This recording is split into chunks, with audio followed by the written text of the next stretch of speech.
தற்போதைய அண்மை செய்தியை பார்த்துக் கொண்டிருக்கிறோம். 2000 கிலோமீட்டர் தூரத்தை சீனா ஆக்கிரமித்தது எப்படி தெரியும் என ராகுல் காந்திக்கு உச்சநீதிமன்றம் கேள்வி எழுப்பி இருக்கிறது. இது தொடர்பான கூடுதல் விவரங்களோடு இணைகிறார் டெல்லி செய்தியாளர் சுசித்ரா. விவரங்கள்.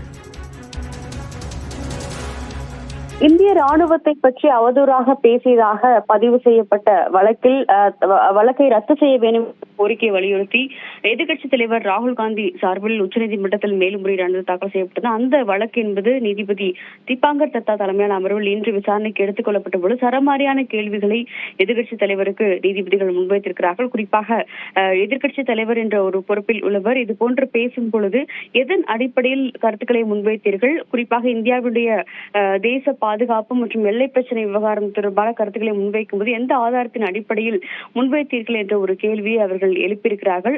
அது மட்டுமல்லாமல் பேசுவதற்கு வேண்டுமென்றால் எல்லாத்தையும் பேசிவிடலாம் என்ற ஒரு கிடையாது என்கின்ற ஒரு கருத்தையும் நீதிபதி தீபாங்கர் தத்தா இன்றைய விசாரணையின் பொழுது முன்வைத்துள்ளார். குறிப்பாக அவர் பேசிய விவகாரத்தில் சீனாவுடைய ஆக்கிரமிப்பு என்பதற்கான என்ன ஆதாரம் உள்ளது என்ற ஒரு கேள்வியும் நீதிபதிகள் இன்றைய அந்த விசாரணையின் பொழுது எழுப்பியிருக்கிறார்கள். ஆனால் அதே சமயம் கீழமை நீதிமன்றத்தில் ராகுல் காந்திக்கு எதிராக நடைபெற்று வரும் அந்த விசாரணைக்கு இடைக்காலமாக தடை விதித்த நீதிபதிகள் பாஜகவை சேர்ந்த பிரமுகர்களுக்கு தற்பொழுது இந்த விவகாரத்தில் பதிலளிப்பதற்கான ஒரு நோட்டீஸையும் அனுப்பி உத்தரவாக பிறப்பித்திருக்கிறார்கள். விவரங்களுக்கு நன்றி சுசித்ரா.